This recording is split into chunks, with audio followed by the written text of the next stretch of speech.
حبيباتي ماسكينا واكنا انتو waxaa ku heystaa karooto basal toon iyo baamiyo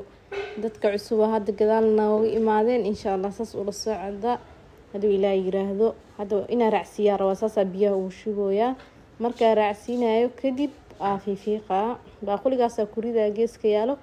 kadibna waa shiideena haduu ilaahay yiraahdo wax dhan waa la isku shiidaa marka waxaan rabaa gabdhaheena qaar waxay soo weydiinayeen malashiida mis waa la karinaa waxa ogaatiin waxyaabaha qaar markii la karinayo maadooyin qaar ka dhimanayaan ama vitamins qaar meeshas ka baxayaan soo marka ina shiidid aad u fiican tusaale hada baamiyo kale marka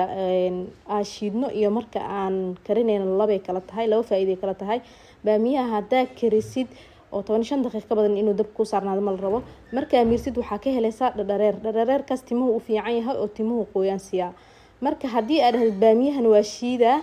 yani waxa helaysaa wax walba oo baamiyaas oo ku dhex jiray oo faa'iido waad helaysaa ay ka dhigantaa marka shiidid laakiin marka karisid halkaas faa'iido leedahay soo marka karootada iyo basasha iyo toontan waxyaabahan ayagana way la mid yihiin marka dabka marka waxaan iga fiican inaa shiidin kadibna timaha amarsitiin xitaa baamiyaha marka la shiidaysiin bibi man iga naqanayo marka isla shiidin qaab cilaan camal oo igu soo baxa maaska yani qaab adag oo igu soo baxa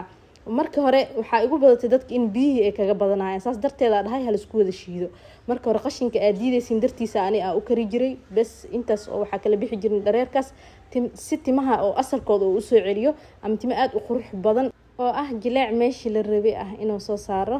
marka haddana waa shiidaneena intii jarjaray wax kala ma sameeynin intii raaw inaa isku shiido marka waxaan xasuusinaa marka hore timaha soo dhaqa ayagoo qoyan aad ha u shanleynina hadii timaha ay nadiif yihiin oo mar walba aad ila socotid waxa sameyn kartaa timaha biyo bas ku qoynaysaa waa hadaysan saliid iyo waxyaabahaas lahayn timaha ay nadiif ku yihiin balse hadaysan